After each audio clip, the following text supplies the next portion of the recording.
Com'è andata l'agricoltura e l'agroalimentare veneto nel 2017? Beh, sembra così, nel senso che ci sono chiari e scuri, più chiari di scuri. Vediamo, la presentazione è stata fatta proprio qui a Veneto Agricoltura. Sentiamo il direttore.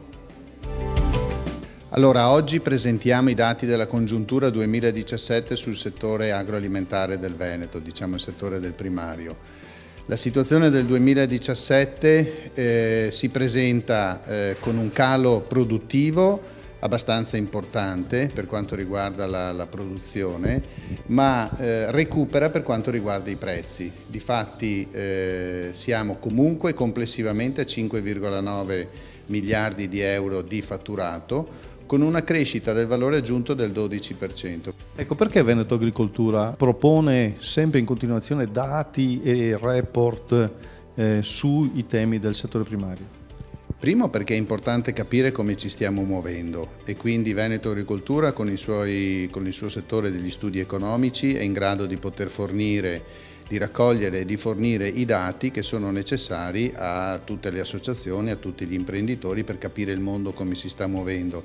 È una necessità che ci viene richiesta, è una necessità che noi riteniamo che Veneto Agricoltura debba continuare a farla in maniera sempre più propositiva e sempre più professionale, e questo è uno dei tanti elementi che caratterizzano le capacità di Veneto Agricoltura. Il 2018 si caratterizza per Veneto Agricoltura per il fatto che ha aumentato in maniera enorme il numero dei propri dipendenti. Dal 1 gennaio 2018 Veneto Agricoltura per legge istituzionale ha anche il compito di gestire le attività idraulico-forestali, quindi i circa 600 dipendenti della Regione che gestivano l'esecuzione dei cantieri nelle attività idraulico-forestali dal 1 di gennaio sono passati a Veneto Agricoltura, che quindi diventa un ente strumentale della Regione Veneto con complessivamente circa 900 dipendenti, e quindi il passaggio è stato sicuramente molto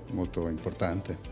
È stato un anno segnato da diversi più, soprattutto per quanto riguarda il valore della produzione e i prezzi, a scapito ovviamente delle quantità prodotte per i noti andamenti climatici che sono stati sfavorevoli alla maggior parte delle culture. Segnaliamo però anche un andamento positivo, per esempio per il settore delle carni bovine e del latte, che a differenza degli anni precedenti hanno visto aumentare i consumi. Per quanto riguarda le cosiddette grandi colture invece? Per le grandi colture ci sono stati andamenti diversi. Diciamo che per quanto riguarda i cereali sono andati bene in termini di rese, i cereali autunno-vernini, che hanno, nonostante quindi mais, grano, frumento tenero, frumento duro, i cereali autunno-vernini hanno avuto un buon riscontro in termini di rese.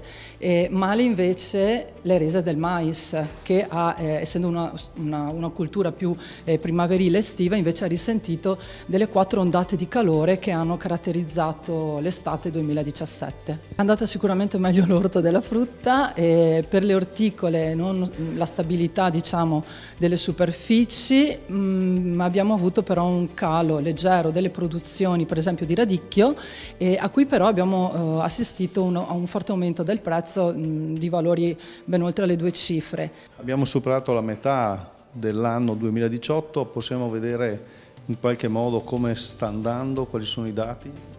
Allora, nei primi 4-5 mesi del 2018, intanto possiamo dire che l'andamento climatico non ha evidenziato particolari anomalie.